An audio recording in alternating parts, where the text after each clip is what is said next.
ஓம் விக்னேஸ்வரா போற்றி, ஓம் நவக்கிரகர்களை போற்றி. கன்னிராசினியர்களுக்கு வணக்கம். கன்னிராசி புதன் பவனின் ஆட்சி மூலத்திருவான உச்ச வீடு. ராசிநாதன் புதன் ஆட்சி பெற்று இருக்கிறாரு. ராஜயோகாதிபதி 10ஆம் இடத்துல இருக்கிறாரு. புதனும் சுக்கிரனும் சேர்ந்து இருக்கிறாங்க 10ஆம் இடத்துல கர்மஸ்தானத்தில். அருமையான அமைப்பு நல்லபடியாக பார்க்கப்படுகிறது. லாபாதிபதி சந்திரன் பௌர்ணமி நோக்கி போயிட்டுருக்கிறாரு. நாளைக்கு பௌர்ணமி, இன்று இரவே ஆரம்பிச்சிடும். 21/6/2024 பகல் பௌர்ணமி. பௌர்ணமி வந்து உங்கள் ராசிக்கு 4ஆம் இடத்துல நடக்க சுகஸ்தானத்தில் பௌர்ணமி பூஜையில் கலந்துக்கோங்க. அம்மன் கோயிலுக்கு போங்க. சரியாக போனீங்கன்னா உங்களுக்கு மகிழ்ச்சியாக இருக்கும். குடும்பத்தில் ஒரு சந்தோஷம் கிடைக்கும். அதனால் 21/6/2024 பகல்லே போயிருங்க, காலையிலே போயிருங்க. ஒரு 10 மணிக்குள்ளே அம்மன் கோயிலுக்கு போய் அம்மனை தரிசனம் பண்ணிடுங்க. சிவன் கோயிலுக்கு போனாலும் சரி, தனியாக துர்க்கை அம்மன், மாரியம்மன், காளியம்மன் கோயிலுக்கு போகிறதும் சால சிறந்தது. போய்ட்டு வந்தீங்கன்னா உங்களுக்கு செல்வ செழிப்பு இருக்கும். குடும்பத்தில் ஒரு அமைதி கிடைக்கும். ஏன்னா 4ஆம் இடத்துல நல்ல நிலையில் பௌர்ணமி கன்னிராசிக்கு அமைஞ்சிருக்கு. ராசிநாதனும் பௌர்ணமியில் சம்மந்தப்பட்டிருக்கிறாரு. ராசிக்கு ராஜயோகாதிபதியும் பௌர்ணமியில் சம்மந்தப்பட்டிருக்கிறாரு. இந்த வீடியோ பதிவு வந்து உங்களுக்கு ஈவினிங் தான் கிடைக்கும். ஆனால் இன்றைக்கி பௌர்ணமி வந்து 7:45க்கு இரவு ஆரம்பிச்சிருது. ஜூன் 20ஆம் தேதி இரவு 7:40க்கு ஆரம்பித்து 21/6, அதாவது நாளை ஜூன் 21ஆம் தேதி வெள்ளிக்கிழமை ஈவினிங் 7:30 வரைக்கும் இருக்குது. சரியா? ஈவினிங் வரைக்கும் இருக்குதுன்னு வச்சுக்கோங்களேன். 7 மணின்னு வச்சுக்கிடுவோம். அதுக்கு பின்னாடி பௌர்ணமியோடைய அந்த நில ஒளி இருக்கும். இருந்தாலும் பௌர்ணமி திதி முடிஞ்சு விடும். சரியா? அதனால் நாளை காலையில் நீங்கள் கோயிலுக்கு போகிறது நல்லது தான். காலையில் பொதுவாக கோயில் 11 மணி வரைக்கும் இருக்கும். அதனால் நீங்கள் காலையில் கோயிலுக்கு போய்ட்டு உங்கள் கடமையில் செய்யுங்க. தவறியவர்கள் வந்து ஈவினிங் 6 மணிக்கு மேலே போங்க. 6 மணிலேருந்து ஒரு 7 மணி வரைக்கும் திதி இருக்குது. சரி நேயர்களே, இதை முன்னாடியே சொல்லிட்டேன். நான் இந்த வீடியோ பதிவு எதுக்கு போட்டேன்னா, கன்னிராசி வந்து காலபுருஷ சக்கரத்தின் 6ஆம் இடம் உத்தியோகஸ்தானம். கன்னிராசி வந்து பொதுவாக ஜோதிடத்தில் வந்து கன்னிராசி வந்து ஒரு செல்வ செழிப்பான ராசி. செல்வத்தை வந்து அரவணைச்சு போகிறதுல கன்னிராசினியர்கள் கெட்டிக்காரர்கள். இவங்க வந்து ஈஸியாக பணத்தை சம்பாதிப்பாங்க. அதை சேர்த்து வைப்பாங்க. சேர்த்து வச்சு லட்சாதிபதியாகவோ கோடீஸ்வரராக ஆகிறதுக்கு வாய்ப்பு இருக்குது. பொதுவாக லட்சாதிபதி கோடீஸ்வரன் ஆகணும்னா ராசிக்கும் ஒரு தொடர்பு இருக்குது. ஏன்னா ராசி வந்து மனம் உடல் சம்மந்தப்பட்டது. ராசிநாதன் அதற்கு ஒத்துழைப்பு கொடுக்க வேண்டும். ராசிநாதன் நல்ல நிலைமைக்கு வரும்போதெல்லாம் ராசி வந்து வலுப்படும். இப்போ உங்கள் ராசிநாதன் 26ஆம் தேதிக்கு மேலே அஸ்தமன நிலையிலிருந்து வெளியே வராரு. லாபஸ்தானத்தில் சஞ்சரிக்கிறாரு. அருமையான அமைப்பு தான். இந்த காலகட்டம் உங்களுக்கு வந்து சிறப்பாக பார்க்கப்படுகிறது. வருகிற ஜூன் 26க்கு பின்னாடி ராஜயோகாதிபதி சுக்கிரனும் நல்ல நிலைமைக்கு வருகிறார். அடுத்து எதுக்கு சொல்ல வரேன்னா, இந்த காலகட்டத்தில் வந்து உங்களுக்கு வந்து ஒரு கால நேரம் வந்து நல்லபடியாக இருக்குது. நீங்கள் எந்த காரியம் செய்தாலும் இந்த காலகட்டத்தில் செய்யலாம். அதுபோக ஜனன ஜாதகத்தில் லக்கண ரீதியாக கன்னிராசியில் நீங்கள் எந்த லக்கணத்தில் பிறந்திருந்தாலும் லக்கணத்துக்கு 2, 5, 9, 11ஆம் இடங்கள் வலுப்பெற வேண்டும்.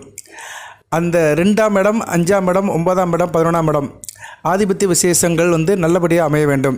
அதைத்தான் மகாதன யோகம், கோடீஸ்வர யோகம், லட்சாதிபதி யோகம் சொல்கிறோம். ஒரு மனிதனுக்கு வந்து ஒரு பல்காக ஒரு பெரிய லெவலில் பணம் கிடைக்கணும்னா அந்த 2ஆம் இடம் தன குடும்ப வாக்குஸ்தானமும், பஞ்சமஸ்தானமும், 9ஆம் இடம் பாக்கியஸ்தானமும், 11ஆம் இடம் லாபஸ்தானம் வலுப்பெற வேண்டும். அதுபோக லக்கணாதிபதியும் வலுத்திருக்கணும். ராசியாதிபதி வலுத்திருக்கணும். ராசியாதிபதி கோச்சாரத்தில் நல்ல நிலைமைக்கு வர போகிறாரு. உங்கள் ஜனன ஜாதகத்தில் லக்கணாதிபதி வலுத்திருந்து நான் சொன்ன 2, 5, 9, 11 இடங்கள் சம்மந்தப்பட்ட தசாபுத்திகளோ இல்லைன்னா அந்த கிரகங்கள் கோச்சாரத்தில் வலுத்து இருந்துச்சுன்னா கண்டிப்பாக உங்களுக்கு அந்த அமைப்பு கை கொடுக்கும். அதுபோக கன்னிராசிக்கு வந்து பிறப்பிலேயே சில குணாதிசயங்கள் இருக்குது. அதாவது நீங்கள் வந்து செல்வந்தராக ஆக வேண்டும் அப்படின்னு ஆசைப்படுறவங்க எல்லாரும் இருக்கிறாங்க. எல்லா ராசிக்காரங்களுக்கும் இருக்குது, எல்லா மக்களுக்கும் இருக்கணும். நான் பெரிய பணக்காரன் ஆகணும், கோடீஸ்வரன் ஆகணும் அப்படின்னு சொல்லுவாங்க.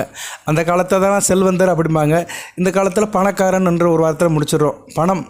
ஆனால் செல்வம்னா பணம் மட்டும் இல்லை, எல்லாத்தையும் சேர்த்து தான் செல்வம். சரியா? நகை, நட்டு, பொண்ணு, பொருள் எல்லாம் சேர்த்து தான் செல்வம். இடம், மனை, வீடு எல்லாம் சேர்த்து தான் செல்வம்.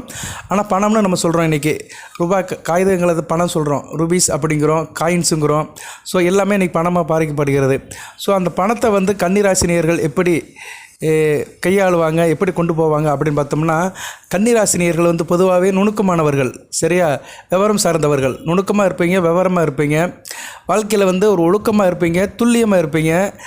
இது வந்து உங்களுக்கு வந்து பணத்தை வந்து இயற்கையாகவே பணத்தை வந்து பெருக்கிறதுக்கு பண விஷயத்தில் வந்து ஒரு அக்கறையாக இருந்து பணத்தை வந்து எப்படி சம்பாதிச்சு பணம் வருகிற வழியை கண்டுபிடிப்பதற்கு உங்களுக்கு உதவிகரமாக இருக்கும். அந்த அமைப்பு வந்து உங்கள் பேசிக்காகவே இருக்குது. உங்களுக்கு இந்த குணம் வந்து உங்களுக்கு இயற்கையாகவே இருக்குது. ராசி ரீதியாக பட்ஜெட் மற்றும் நிதி திட்டமிடலில் வந்து விவரமாக இருப்பீங்க. பட்ஜெட் போடுறதிலும் சரி, பணத்தை எப்படி கையாளணும், பண விஷயத்தில் வந்து எப்படி பிளானிங்காக இருக்கணும், அது வந்து உங்களுக்கு கைவந்த கலையாக இருக்கும்.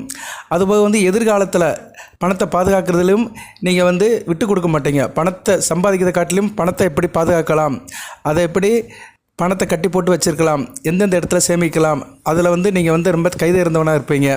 அந்த அமைப்பு வந்து உங்களுக்கு என்னென்னா பணத்தை பற்றி ஒரு புரிதல் இருக்கும். பணத்தை வந்து சேர்த்து வச்சு அதை பெருக்கிறதுக்கு உங்களுக்கு ஒரு உறுதுணை புரியும். அதாவது எப்படின்னா பணத்தை சிலவர் சேர்ப்பாங்க ஆனால் சேமிக்க மாட்டாங்க. பணத்தை சம்பாதிப்பாங்க ஆனால் சேமிக்க மாட்டாங்க. சேமித்த பணத்தையும் சரியான முறையில் இன்வெஸ்ட் பண்ண மாட்டாங்க. ஸோ பணத்தை வந்து பெருக்கிறது, அதாவது லட்சத்தை கோடியாக்குறது, கோடியில் வந்து பல கோடியில் ஆக்குறதுக்கு வந்து ஒரு மதிநுட்பம் வேணும், ஒரு துல்லியல் கணக்கீடு வேணும். அந்த கணக்கீடு வந்து உங்களுக்கு இருக்குது. அதுபோக பகுதாய்ப்பு இருக்குது. உங்களுக்கு பகுத்தறிவு வருது, பகுதாய்ப்பு அப்படிம்பாங்க. பகுதாய்வு வந்து கன்னிராசினியர்களுக்கு உடன் பிறந்தது. சரியா, உடன் பிறந்த சகோதரம் மாதிரி. பகுப்பாய்வும் கன்னிராசியும் ஒட்டி பிறந்த ரெட்டை குழந்தைகள்பாங்க. ஏன்னா கன்னிராசியே என்னன்னா அறிவின் அரசி தான், அறிவு ராசி, அறிவன் புதனின் ராசி. எல்லாத்தையும் பிரித்து பார்ப்பீங்க. பணத்தை பற்றி ஒரு பகுப்பாய்ப்பு உங்களுக்கு இருக்கும். அந்த பகுப்பாய்வு வந்து உங்களை வந்து நல்ல ஒரு தொழிலில் வந்து ஒரு ஒரு ஒரு இடத்துல வந்து உங்களை நிப்பாட்டும். அப்படின்னா பணத்தை வந்து எந்த இடத்துல போட்டு நம்ம வந்து பணத்தை பெருசாக்கலாம், பணத்தை பெருக்கிறதுக்கு வந்து பல வழிகள் இருக்குல்ல, அதில் வந்து எந்த வழி வந்து சாத்தியமாக இருக்கும், எதில் சிக்கல்கள் கம்மியாக இருக்கும் அப்படின்னு அதை ஆராய்ச்சி பண்ணுவீங்க. அப்படி சிக்கல்கள் வந்தாலுமே அது சிக்கல்களையும் ஆபத்துகளையும் கணிக்கிற பொறுப்பு உங்களுக்கு இருக்கும். சரியா, அது கணிக்கிறதுன்னு என்னென்னா அதை பற்றி வந்து ஒரு ஐடியா கொண்டு வருது. சரியா, ஐடியாலஜி, கணிக்கிறது, ஜஸ்டிஃபிகேஷன் கொடுக்கறது, அதெல்லாம் வந்து உங்களுக்கு வந்து இயற்கையிலே அமைஞ்சிருக்கு. அது போக வந்து புத்திசாலித்தனமாகவும் இருப்பீங்க. அது ரொம்ப முக்கியம். புத்திசாலித்தனமாக நிதி மேலாண்மெண்ட்டு, ஃபினான்ஷியல் மேனேஜ்மெண்ட்டை வந்து கரெக்டாக கையாளுவீங்க. விடாமுயற்சி உங்களுக்கு வந்து கையிலே இருக்கும். விடாமுயற்சி வந்து உங்களுக்கு கன்னிராசினியர்களுக்கு எப்போயுமே இருக்கும். இதனால் வந்து பணத்தை வந்து நீங்கள் கட்டி போட்டு கரெக்டாக கொண்டு போவீங்க. இந்த அமைப்பெல்லாம் உங்களுக்கு எப்போயுமே இருக்கும் நேர்களே. பணத்தை வந்து சம்பாதிக்கவும் அதை பராமரிக்கவும் வந்து கன்னிராசினியர்கள் கைதேர்ந்தவர்கள். அதுபோல் இப்போதைக்கு கிரக நிலையில் நல்ல நிலைமையில் தான் இருக்குது. சரியா, ராசிக்கு 10ஆம் இடமும் அடுத்து 11ஆம் இடமும் வளப்பெற போகுது. 2ஆம் இடத்துக்கு வந்து செவ்வாய் பார்வை இருக்குது, இல்லைன்னு சொல்ல முடியாது. செவ்வாய் பார்வை இருந்தாலுமே 2 குடைவன் வந்து 10ஆம் இடத்துல இருக்கிறதுனால ஓரளவு இந்த காலகட்டம் சிறப்பாகவே இருக்குது. உங்களுக்கு இயற்கையாகவே அந்த அமைப்பு இருக்கிறதுனால, பணத்தை சம்பாதிக்கிற அமைப்பு இருக்கிறதுனால இந்த காலகட்டத்தை நல்லபடியாக பயன்படுத்திக்கோங்க. இப்போதைக்கு 10ஆம் இடத்துல இருக்கிற சுக்கிரனும் புதனும் சேர்ந்து நல்ல ஒரு அமைப்பை கொடுப்பாங்க. நினைத்த காரியம் கை கொடுக்கும். எப்போதும் பல திட்டங்களோடு இருப்பீங்க. இந்த காலகட்டத்தில் வந்து மனசில் 1000 எண்ணங்கள் ஓடிட்டே தான் இருக்கும். சரி, அதுக்கு ஒரு ப்ரியாரிட்டி கொடுங்க. நான் இந்த காலகட்டத்தில் இந்த வீடியோவில் வந்து நான் மற்ற பலன்களை சொல்லலை, இந்த பணத்தை பற்றி தான் சொல்கிறேன். ஸோ பணம் சம்பாதிக்கணும்னு நினைக்கிறவங்க இந்த காலகட்டத்தை நல்லா இது பண்ணிக்கோங்க, பயன்படுத்திக்கோங்க. பணம் சேர்ப்பதில் ஒரு அதிக ஆசை இருக்கும். அதுக்கு வந்து உங்களுக்கு ஒரு பக்கபலமும் இருக்கும். சரியா, அதை வந்து நல்லபடியாக பயன்படுத்திக்கோங்க. குறிப்பாக வண்டி வாகனம் வச்சுக்கிறவங்களுக்கு நல்ல ஒரு சான்சஸ் இருக்குது. வண்டி வாகனம் வச்சுருக்கிறவங்க, டிரான்ஸ்போர்ட் வச்சுருக்கிறவங்க, நிலபலம் வச்சுருக்கிறவங்க, ரியல் எஸ்டேட் வச்சுருக்கிறவங்க, பில்டிங் கான்ட்ராக்ட் இருக்கிறவங்களுக்கெல்லாம் நல்ல ஒரு அதிர்ஷ்டமான காலமாக பார்க்கப்படுகிறது. இந்த நேரம் வந்து உங்களுக்கு வந்து தொழிலும் ஒரு முன்னேற்றம் இருக்கும். அதுபோக வந்து ஜவுளி வியாபாரம் பண்ணுறவங்க, நகைக்கடை வச்சுருக்கிறவங்க, பொழுதுபோக்கு அம்சங்கள் உடைய கடைகளை வச்சுருக்கிறவங்க, ஃபேன்சி ஸ்டோர் வச்சுருக்கிறவங்க, பெண்கள் சம்மந்தப்பட்ட அழகு பொருட்கள் கடை வச்சுருக்கிறவங்களுக்கெல்லாம் நல்ல விதமாக பார்க்கப்படுகிறது. ஹோட்டல் வச்சுருக்கிறவங்க, ரெஸ்டாரண்ட் வச்சுருக்கவங்க, போர்டிங் அண்ட் லாட்ஜ் வச்சுருக்கிறவங்களுக்கும் நல்ல விதமாக பார்க்கப்படுகிறது. அவங்களுக்கெல்லாம் வந்து பணத்தை வந்து அதிகமாக ஏர்ன் பண்ணுறதுக்கு கூடுதல் டைம் கிடைக்கும். அந்த அமைப்பும் இருக்குது. வியாபாரத்துறையும் நல்லாயிருக்கும். அந்த வியாபாரத்திலும் நான் சொன்ன வியாபாரங்கள் நல்லபடியாக இருக்கும். வக்கீல் தொழில் பண்ணுறவங்களுக்கும் நல்ல விதமாக பார்க்கப்படுகிறது. சட்டம் படித்தவர்கள், வக்கீல் தொழிலில் இருக்கிறவங்க, கலை சம்மந்தப்பட்ட துறையில் இருக்கிறவங்க, திரைப்பட துறையில் இருக்கிறவங்க, கணிதம் விஞ்ஞானம் சம்மந்தப்பட்டவங்களுக்கும் நல்ல ஒரு காலகட்டமாக இருக்கும். கணிதம் விஞ்ஞானம்ங்கிறது வந்து அது தொழில் கிடையாது, அது ஒரு உத்தியோகம் தான். சரியா, பட் வந்து அந்த அமைப்பில் இருக்கிறவங்களுக்கு நல்லாயிருக்கும். அமைப்பில் இருக்கிறவங்களுக்கு வந்து அது சம்மந்தப்பட்ட தொழில் பண்ணுறவங்க, இப்போ மேத்தமெட்டிக்ஸ்னால் டியூஷன் எடுத்து செய்கிறவங்க, அந்த தொழில் பண்ணுறவங்க, அது சம்மந்தப்பட்ட அமைப்பில் இருக்கிறவங்களுக்கு பணம் கூடுதலாக கிடைக்கும். சரியா, அதனால் அவங்களுக்கு நல்லாயிருக்கும். சித்திரக்கலை சம்மந்தப்பட்டவங்க, சித்திரக்கூட வச்சுருக்கிறவங்க, ஆர்டிஸ்ட், இப்படி நிறைய சொல்லலாம். ஃபோட்டோ கலைஞர்கள், ஃபோட்டோ ஃப்ரேம் பண்ணுறவங்க, புகைப்பட கலைஞர்கள், இவங்களுக்கெல்லாம் நல்லபடியாக பார்க்கப்படுகிறது. அதுபோக வந்து கால்நடை வச்சுருக்கிறவங்க, விவசாயம் பண்ணுறவங்களுக்கும் நல்ல விதமாக பார்க்கப்படுகிறது. சில நேரத்தில் வந்து சில கிரகங்கள் வந்து நல்ல நிலைமையில் இருக்கும்போது அந்த கிரகங்கள் சம்மந்தப்பட்ட காரகத்துவங்கள் வந்து லாபத்தை கொடுக்கும். எல்லாருக்குமே அந்த நேரம் அமையாது. அந்த எந்த ராசியாக இருந்தாலும் சரி, கன்னிராசிலே வந்து பலதரப்பட்ட மக்கள் இருக்கிறீங்க, பலதரப்பட்ட தொழில் பண்ணுறீங்க, தொழில் பண்ணுறவங்க இருக்கிறீங்க, வியாபாரம் பண்ணுறவங்க இருக்கிறீங்க, உத்தியோகம் பண்ணுறவங்க இருக்கிறீங்க, கூலி தொழில் பண்ணுறவங்க இருக்கிறாங்க, அடிமை தொழில் பண்ணுறவங்க இருக்கிறாங்க, இப்படி எத்தனையோ வேலை இருக்குது. அரசாங்க தொழில் பண்ணுறவங்க இருக்கிறாங்க, தனியார் துறையில் வேலை பார்க்குறவங்க இருக்கிறாங்க. ஸோ எல்லாத்துக்குமே ஒருத்தருக்கராக பிரித்து சொல்ல முடியாது. அந்த தொழிலை வேணால் சொல்லலாம், சரியா? அதில் நீங்கள் வந்து ரீட்டெயிலாக பண்ணுறீங்களா, ஹோல்சேலாக பண்ணுறீங்களா, பல்காக பண்ணுறீங்களா, உதிரியாக பண்ணுறீங்களா சொல்ல முடியாது. ஆனால் அந்த தொழில் சார்ந்தவங்களுக்கு இந்த காலகட்டம் நல்லா இருக்குது. பணத்தை சேமிக்கிறதுக்கு நல்ல ஒரு காலகட்டமாக இருக்குது. அது போக வந்து நீங்கள் இயற்கையிலேயே வந்து உங்களுக்கு வந்து அந்த செல்வந்தராக பணத்தை சேமிக்க தகுதி வாய்ந்தவன இருக்கிறதுனால உங்களுக்கு வந்து ஆப்பர்ச்சுனிட்டி கூட இருக்குது. கிரக நிலையில் நல்லா இருக்குது. தர்ம கர்மாதிபதிகள் நல்ல நிலைமையில் இருக்கிறாங்க. 9, 10 கூடியவர்களும், அதுபோல் லாபாதிபதியும் நல்ல நிலைமையில் இருக்கிறாரு. லாபாதிபதி வந்து சுகஸ்தானத்தை நோக்கி போகிறது கூடுதல் சிறப்பு. ஓகே நேயர்களே, இந்த வீடியோவில் வந்து நான் ஒரு ஷார்ட்டாக தான் சொல்லியிருக்கிறேன். இந்த வீடியோ மூலம் சொல்ல வர வேண்டிய விஷயம் என்னென்னா, உங்களுக்கு இந்த காலகட்டம் வந்து நல்லா இருக்கிறது. அடுத்து வருகின்ற காலகட்டம் குறிப்பாக வந்து 26ஆம் தேதிக்கு மேலே நல்ல ஒரு நிலைமை பார்க்கப்படுகிறது. 26ஆம் தேதியிலிருந்து அங்கிட்டு வந்து ஒரு மாத காலத்துக்கு நல்ல விதமாக பார்க்கப்படுகிறது. அதாவது ஜூன் 26 இருந்து ஜூலை 26 வரைக்கும் ஒரு மாத காலத்துக்கு வந்து சுக்கிரன், புதன், சந்திரன் இந்த கிரகங்கள் நல்ல நிலைமையில் இருக்குது. சனி பகவான் வக்கரம் அடைகிறாரு. 29ஆம் தேதி வக்கரம் அடைஞ்சு ராசிக்கு 6ஆம் இடத்துலேருந்து 5ஆம் இடத்தை நோக்கி வராரு. அவர் வக்கரம் அடைகிறதுனால கன்னிராசிக்கு பொருளாதார சிக்கல்லாம் ஒன்றும் இருக்காது. பிள்ளைகள் விஷயத்தில் சில புரிதல் கம்மியாக இருக்கும், பிள்ளைகள் விஷயத்தில் சில செலவுகள் இருக்கும். மற்றபடி வேறு ஒன்றும் பெரிய பிரச்சனை ஒன்றும் இல்லை. செவ்வாய் 8ஆம் இடத்துல இருக்கிறாரு. அவர் வந்து 7ஆம் தேதி வரைக்கும் இருக்கிறாரு. அடுத்து 8ஆம் இடத்துக்கு வந்தார்னா இன்னும் ஓரளவு நியூட்ரல் ஆயிரும். ஏன்னா 8ஆம் இடத்துல குருவோட சேர்ந்து குருமங்கள யோகத்தில் இருப்பார். அதனால் செவ்வாயோட தாக்கம் குறைஞ்சிரும். ஸோ செவ்வாய் வந்து இப்போதைக்கு 8ஆம் இடத்துல இருக்கிறாரு. 8ஆம் இடத்துல இருக்கிறாரு. அடுத்து 9ஆம் இடம் வருவார். ஆமாம், 9ஆம் இடத்துக்கு வருவார். உங்கள் ராசிக்கு பாக்கியஸ்தானத்துக்கு வருவார். குருவோட சேர்ந்து குருமங்களத்தில் இருப்பார். 9ஆம் இடத்துல செவ்வாய் இருக்கலாம். ஓரளவு அந்த அளவுக்கு கெடுபலங்களை கொடுக்க மாட்டார். ஸோ ஜூலை 7 வரைக்கும் உங்களுக்கு கொஞ்சம் குருஷியலாக இருக்கும். பதட்டப்படுவீங்க, கொஞ்சம் டென்ஷனாக இருக்கும். இதெல்லாம் சந்தித்து தான் போகணும் நீங்கள், சரியா? எவ்வளோ இருந்தாலுமே சரி, நீங்கள் கவனமாக இருக்கணும். ஆரிய குத்து ஆடினாலும் தாண்டவ கோணை, காசு காரியத்தில் கண் வைடாக தாண்டவ கோணைன்னு சொன்ன மாதிரி, என்ன தான் ஆட்டம் மட்டத்தில் இருந்தாலுமே காசு காரியத்தில் ரொம்ப கண்ணாக இருப்பீங்க. செவ்வாய் கொஞ்சம் ஒரு அலைச்சலை கொடுப்பாரு, ஒரு டென்ஷனை கொடுப்பாரு, பதற்றத்தை கொடுப்பாரு, இல்லைன்னு சொல்லலை.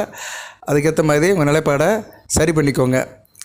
வாழ்த்துக்கள். இந்த வீடியோவை ஒரு ஷார்ட் வீடியோவாக தான் போடுறேன். நான் நிறைய சொல்லலை, ஒரு இன்டிமேஷனுக்காக தான் சொன்னேன். பௌர்ணமியை பற்றியும், பௌர்ணமி தேதிக்கு வழிபட வேண்டிய தெய்வத்தை பற்றியும், அதை வழிபட்டிங்கன்னா உங்களுக்கு அடுத்து நடக்க போகிற காரியங்கள் பற்றி சொல்லியிருந்தேன். பௌர்ணமி இன்று முதல் ஒரு நல்ல நாளாக பார்க்கப்படுகிறது, சரியா? இந்த ஆனி பௌர்ணமி ஒரு யோகத்துக்கு, ஒரு முன்னேற்றத்துக்கு ஒரு அச்சாரம் போடுற பௌர்ணமியாக இருக்குது. அதை நல்ல விதையை பயன்படுத்திக்கோங்க. கூடுதலாக பெரிய லெவலில் நீங்கள் எதுவும் சாதிக்கணும் செய்யணும்னா ஜனன ஜாதகத்தை கொஞ்சம் செக் பண்ணிக்கோங்க. ராசி நட்சத்திரம் பார்த்துக்கோங்க, சந்திராட்சமம் பார்த்துக்கோங்க, உங்களுக்கு டயம் எப்படி இருக்குன்னு பார்த்துக்கோங்க, சரியா? தசா புத்தி அந்தரத்தை பார்த்துக்கிட்டு பெரிய காரியங்களில் ஈடுபடுங்க. சில சாதாரண காரியங்களுக்கெல்லாம் சந்திராட்சமம் பார்த்தாலே போதும், சரியா? அன்றைக்கி தேதிக்கு ராசிக்கு நீங்கள் சந்திராட்சமம் பார்த்துக்கோங்க. கூடுதலாக உங்களுக்கு வந்து அறிஞ்சுக்கணும், நம்ம ஒரு பெரிய இன்வெஸ்ட்மெண்ட் பண்ணுறோம், பெரிய லெவலில் ஈடுபட போகிறோம்னா ஒரு ஜோதிடரை பார்த்து தெரிஞ்சுக்கோங்க, டைம் எப்படி இருக்குன்னு தெரிஞ்சுக்கிட்டால் அவர் நல்ல நாள் குறித்து கொடுப்பாரு. வாழ்த்துக்கள். எல்லாம் வல்ல இறைவன் கன்னிராசி நேயர்களுக்கு நல்லதொரு அமைப்பாக கொடுப்பாரு, நல்ல ஒரு யோகத்தை கொடுக்குறாரு, ஒரு கோடீஸ்வர யோகத்தை கொடுக்குறாரு. நீங்களும் அதை பெறுவதற்கு தகுதி உள்ளவராக இருக்கிறீங்க. அதுதான் பெரிய விஷயம். எப்பொருள் யார் வாய் கேட்பீனோ அப்பொருள் மெய்ப்பொருள் காண்பது அறிவு அப்படி சொன்ன மாதிரி, எந்த வேலையை யார் செய்யணுமோ அவங்க தான் செய்யணும். அதுமாதிரி எந்த வார்த்தையை யார் சொல்லணுமோ அவங்க வாயிலிருந்து தான் வரணும். இப்போ வந்து உங்களுக்கு ஒரு நல்ல அமைப்பு இருக்குது. ராசியை வேறு குரு பார்க்குறாரு, கேதுவை பார்க்குறாரு. கேதுக்கு வீடு கொடுத்த புதனும் ஆட்சி பெற்று இருக்கிறாரு. ஸோ அந்த கேல யோகம்ங்கிற கோடீஸ்வர யோகம் கூடி வருதுனால, காலம் நேரம் எல்லாமே கணிந்து வருதுனால முயற்சி பண்ணுங்கள், நல்லபடியாக இருக்கும். ஆல்ரெடி ஏற்கனவே அந்த முயற்சியில் இருக்கிறவங்க, அந்த அலோகேஷனில் ஆர்கனைசேஷனில் இருக்கிறவங்களுக்கு கூடுதல் சிறப்பாக இருக்கும். தொட்ட காரியம் தொடங்கும், மலன்னு ஓடும், சரியா? அவங்க அப்படியே இந்த ரன்னிங்கிலே இருங்க. ஆரம்பிக்காதவங்க ஆரம்பிங்க, சரியா? ஜென்ரேட் பண்ணுங்கள், வந்து இனிஷியேட் பண்ணுங்கள். ஒரு காரியத்தை தொடங்கிறதுக்கு முனைப்புடன் இருங்க, நல்லபடியாக நடக்கும். நாளை முதல் நல்லபடியாக நடக்கும். வாழ்த்துக்கள். அனைத்து வளங்களையும் நலங்களையும் பற்றி தேக ஆரோக்கியத்துடன் தீர்க்காயலுடன் நீடோடி வாழ்க, நிறைந்த வளம் பெறுக. நன்றி நேயர்களே.